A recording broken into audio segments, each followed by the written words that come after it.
Hello friends, welcome to all. आज मैं आपके लिए जो वीडियो लेके आ रहा हूँ, देखिए ऑटो सेल्स की रिपोर्ट आपके सामने है। धीरे धीरे करके पिक्चर सामने आ रही है। अब आप कहोगे जैसे कि आज फर्स्ट है अप्रैल में, लगभग मोस्ट ऑफ द कंपनी ने जीरो सेल अपनी रिपोर्ट की थी, ना के बराबर की। और मई का महीना ऑलरेडी ऐसे ही चला गया ये भी, तो थोड़ा बहुत सेल्स इन्होंने दिखाई है। लेकिन जो अभी जिन दो कंपनीज का ऑटो सेल की रिपोर्ट अभी सामने दिख रही है, उनमें बड़ा झटका तो दिख ही रहा है। चलिए देखते हैं इन दोनों शेयर्स को, पहले इनकी रिपोर्ट को देखते हैं, फिर इन शेयर्स के डिटेल देखेंगे टेक्निकल फंडामेंटल लेवल पे।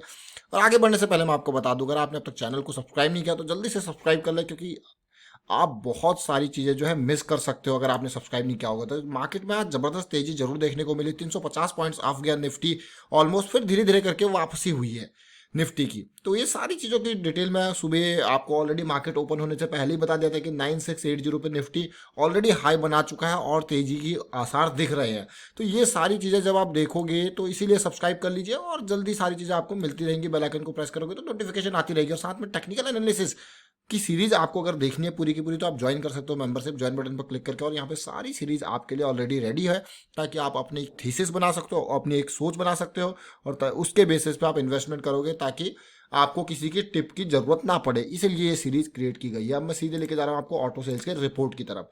अब ऑटो सेल की रिपोर्ट सामने आई है, और जरा ध्यान से देखें किस किस की। अभी मैं मारुति और महिंद्रा की यहाँ पे बात करूंगा, जो मेजरली रिपोर्ट अभी मेरे पास अवेलेबल है। और जीरो सेल्स अप्रैल में, और इंडिया के भाई ऑटो सेगमेंट की तो हालत खराब हो गई, जीरो सेल। और आप खुद सोचिए, अभी भी मार्केट ऑटो सेल्स जो है हल्का फुल्का धीरे धीरे आ पाएगी, बट बूस्ट होने में, वो सिचुएशन जो पहले थी वो आने में टाइम लगेगा। और ऑटो सेक्टर को पहले से ही मार झेल रहा था मंदी की। अब ये देखिए, इन नंबर्स को आप देखोगे तो महिंद्रा की जो डोमेस्टिक ट्रैक्टर की सेल रही, ट्रैक्टर देखिए खेती बाड़ी से रिलेटेड है, इनकी सेल तो यहाँ पे धीरे धीरे करके ग्रो होती रहेगी, और इन पे इतना इम्पैक्ट नहीं पड़ सकता। देखिए, क्योंकि भाई इंडिया एक कृषि प्रधान देश है। सेल ऐसा नहीं कि बढ़ेगी नहीं तो ज़्यादा गिरेगी भी नहीं, लिमिटेड रहेगी, फ्लैट सिचुएशन में रह सकती है। आप देख सकते हो यहाँ पे महिंद्रा एंड महिंद्रा की जो फार्म इक्विपमेंट डिवीजन है वो नियरली फ्लैट रहा मई में। अच्छी बात है भाई, एग्री सेक्टर फ्लैट को मैं अच्छी बात इसीलिए कह रहा हूँ, क्योंकि आपको पता है भाई सारी सेल्स तो गिरी हुई, अगर फ्लैट भी रहा तो बहुत ही अच्छी, बहुत ही पॉजिटिव बात है। अब कंपनी ने जो ट्रैक्टर की सेल दिखाई है वो 24,000 ट्रैक्टर लास्ट मंथ बेचे थे, और इस बार इसने 23,000 बेचे हैं।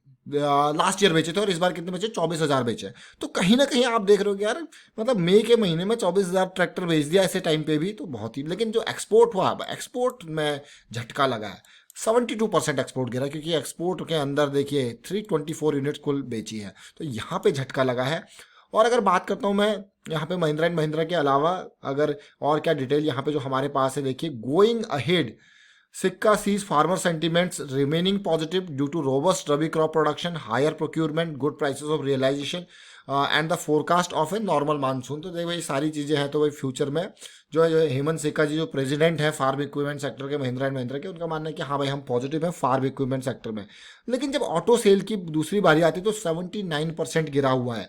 अब यहाँ पे बहुत सारी चीज़ें हैं Mahindra and Mahindra, passenger vehicle, commercial vehicle, export, जरा ध्यान से देखिए इनको। पैसेंजर व्हीकल की अगर मैं बात करूँ तो कितना, पिछले साल 20,000 यूनिट्स बेची थी, 20,608, और इस बार मात्र 3,800। कमर्शियल व्हीकल की बात करें तो पिछले साल 17,000 यूनिट्स बेची थी, इस बार कितनी है? 5,000 कमर्शियल व्हीकल में। एक्सपोर्ट की बात की जाए तो 2,300 से मात्र 484। तो क्लियर कट गिरावट, चाहे आप डोमेस्टिक में देखो चाहे आप एक्सपोर्ट में देखो, तो भाई सब कुछ बंद पड़ा है, तो कहाँ से ही माल बिकेगा।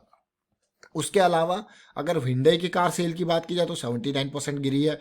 अगर बात की जाए एस्कॉर्ट्स की बात की जाए तो यहाँ पे 3.4% का डिक्लाइन हुआ है, जो कि मुझे बहुत ही अच्छा लगा। अब आपको क्या डिक्लाइन हुआ है अच्छा लगा भी, जहाँ पे इतनी ज़्यादा चीज़ें गिर रही हैं वहाँ पे 3.4% का डिक्लाइन अच्छा ही होगा। और इवन आप ये देख मान के चलिए कि ऐसे टाइम पे भी एस्कॉर्ट के शेयर ने 6500 यूनिट्स 6600 यूनिट मई में बेच दी, जो कि लास्ट ईयर 6800 था। बहुत ही अच्छा है भाई, कोई बुराई वाली बात नहीं है। ट्रैक्टर सेल डिक्लाइन हुआ, मार्जिनल डिक्लाइन मैं इसको कहूँगा। और यहाँ पे जो एक्सपोर्ट है उनमें कमी आनी थी और वो आई है। और इसके अलावा हम बात करते हैं मारुति सुजुकी की। मारुति सुजुकी की गाड़ियाँ जो है 60 ऑलमोस्ट देखिए 86% यहाँ पे स्लम्प देखने को मिली है। मारुति की डिटेल देखते हैं। अप्रैल में 0 यूनिट सेल था, और इस बार जो है मारुति की डिटेल अगर मैं देखूँ तो ये देखिए 18,539 539 यूनिट्स। ये देखिए आप, Maruti Suzuki the country's top selling car maker has recorded sale of 18,539 unit last month. देखिए बहुत ही अच्छी बात लग रही होगी, बहुत ही पॉजिटिव बात। जहां पे कहीं पे कार में झटका लग रहा, तो यहाँ पे अब इसकी और डिटेल में देखते हैं थोड़ा सा। और अब किस तरीके से बेचे इसने, which is operating less than 15-50% से कम की डीलरशिप ऑपरेट अभी कर रहा है मारुति। और यहाँ पे 18,000 यूनिट की सेल हुई। आउट ऑफ दीज 13,865 यूनिट जो है वो डोमेस्टिक मार्केट में बेची गई है। 23 यूनिट जो है वो सप्लाई की गई है टीकेएम को, and the rest were exported in the market. तो इस तरीके से सिचुएशन है। अब ये सारी चीज़ें आपने देखी, प्रोडक्शन जो मानेसर बेस्ड फैसिलिटी है वो अब जो है स्टार्ट होगा धीरे धीरे। चीज़ें सारी चीज़ें स्टार्ट हो रही है धीरे धीरे, और टाइम लगेगा। लेकिन आपको यकीन नहीं होगा कि पिछले साल कितनी सेल थी इस मंथ में। आपको लग रहा होगा यार 18,000 यूनिट बेच दी, देखिए पिछले साल 1,25,000 यूनिट बिकी थी, और इस बार ये 1 लाख से भी ज़्यादा की कमी देखने को मिल रही है। और इसी तरीके से अगर आप 2018 में देखोगे तो 1,63,000 यूनिट बिकी थी। जरा कंपेयर कीजिए। अब आप कहोगे अरे यार ये तो बड़ा झटका है। डेफिनेटली झटका है, झटका लगना है। तो अभी हमने जिन शेयर्स की बात करी, मेजरली यहाँ पे मारुति, एस्कॉर्ट की हमने बात करी, महिंद्रा एंड महिंद्रा, ये तीनों शेयर जो है लिस्टेड है।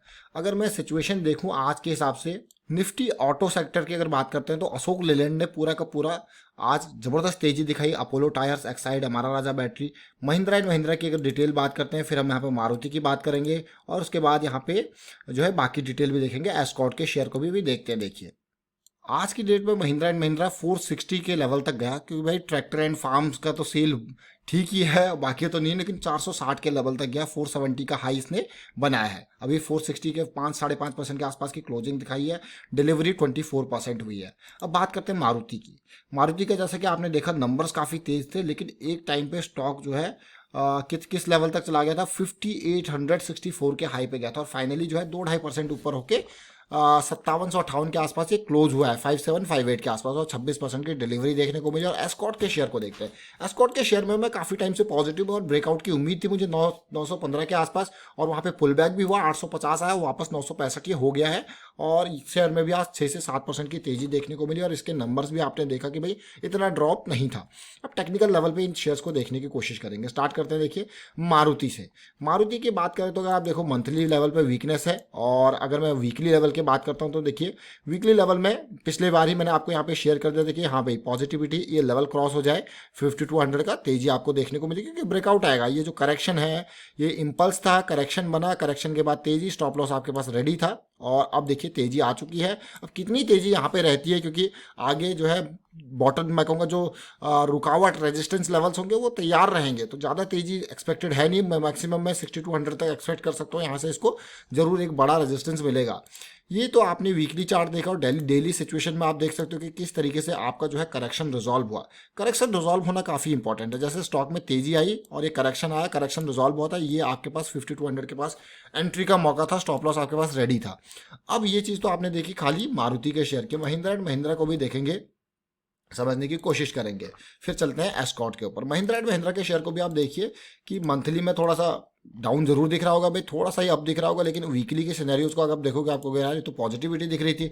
सेम सिचुएशन जिस तरीके से मारुति में आपने देखा कि बड़ी तेजी आई, फिर करेक्शन आया, करेक्शन के बाद फिर से तेजी आई, वही चीज़ यहाँ पे महिंद्रा एंड महिंद्रा के शेयर में भी देखने को मिल रहा है। अब मैं यहाँ पे आपको डेली टाइम फ्रेम पे लेके जाता हूँ, तो आप देखिए किस तरीके से करेक्शन रिजॉल्व हुई है और आपको एंट्री का मौका मिला है। तेजी आई देखिए, ऑलरेडी हायर लो ये यहीं पे आपको दे चुका था, फिर से करेक्शन आया, करेक्शन अच्छी बात है, रिजॉल्व भी इस लेवल पर हो गया था 340 के आसपास, और स्टॉप लॉस आपके पास 320 का था। फिर से तेजी आई, दोबारा करेक्शन आया, करेक्शन रिजॉल्व हो गया था, देखिए 390 के आसपास, स्टॉप लॉस आपके पास 370 के आसपास का। फिर से तेजी आई, अब एक करेक्शन की रिक्वायरमेंट है, देखते हैं करेक्शन कब तक यहाँ पे बनता है। अब चलते हैं एस्कॉर्ट के शेयर की बात करते हैं। एस्कॉर्ट काफ़ी इंपॉर्टेंट शेयर है, वन ऑफ मैं कहूँगा एक ज़बरदस्त फार्म सेक्टर का शेयर है। इसमें बहुत तेजी देखने को मिली, और ये स्टॉक जिस तरीके से एक्सपेक्टेशन थी उसी हिसाब से चल रहा था। मंथली चार्ट तेजी, करेक्शन, तेजी, मंथली में आप देखिए कितना बेहतरीन इसने अपना बियरिश मैं कहूँगा फैक्टर दिखाया नहीं, पॉजिटिविटी यहाँ पे है।